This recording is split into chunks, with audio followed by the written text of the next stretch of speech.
Hi, I'm Susan. Today I'm going to make a new recipe. It's an easy goulash. I found it a couple of weeks ago and I finally got everything together. So I hope you'll enjoy it. It sounds like it'll be good and it sounds like it's right up my family's alley. So I hope y'all are doing great. I hope you'll enjoy this video, and without further ado, let's get started. For this recipe, you'll need 1 pound of ground beef. Now, I pulled this from the freezer. So it doesn't look great, but it is great. You'll need 1 medium onion chopped, 2 cloves of garlic. I'm going to use this minced. You'll need kosher salt, pepper, 1 tablespoon of tomato paste, 1 1/4 cups of beef broth, a 15-ounce can of tomato sauce, a 15-ounce can of crushed tomatoes, 1 teaspoon of Italian seasoning, 1 teaspoon of paprika, 1 1/2 cups of elbow macaroni uncooked, and 1 cup of cheese. You want to begin by browning your ground beef, and I'm adding my onion and garlic to this as well. And you just want to brown it and then drain the fat. I was very lucky because this meat was very lean, so I didn't have any extra fat to drain.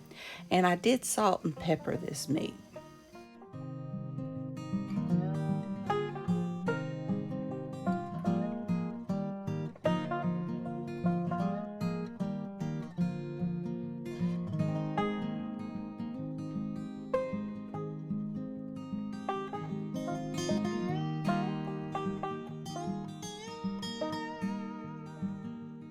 Once your meat's brown and you've drained it, you want to add in your tablespoon of tomato paste and coat your meat.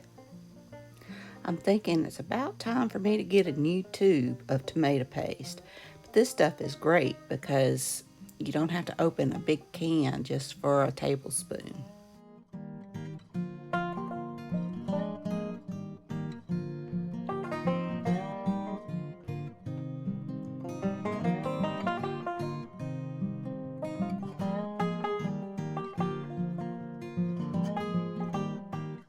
Once your meat's coated with your tomato paste, you want to add in your beef broth and just kind of deglaze the bottom of your pan.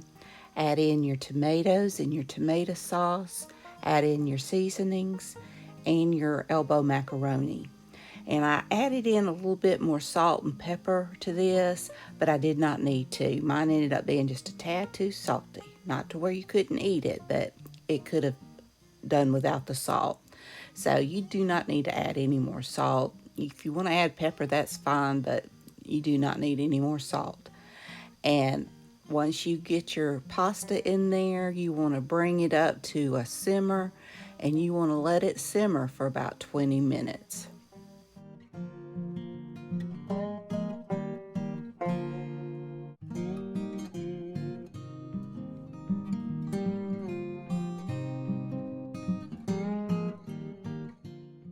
Now it's come up to that simmer.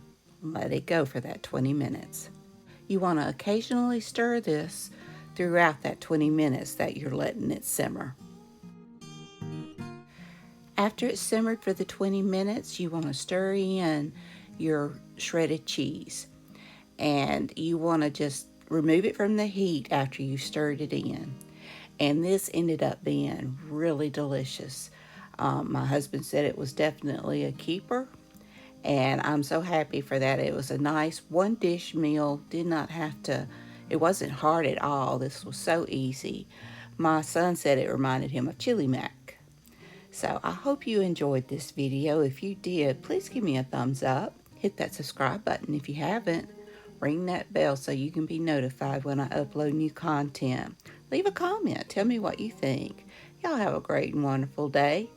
And until next time, bye y'all.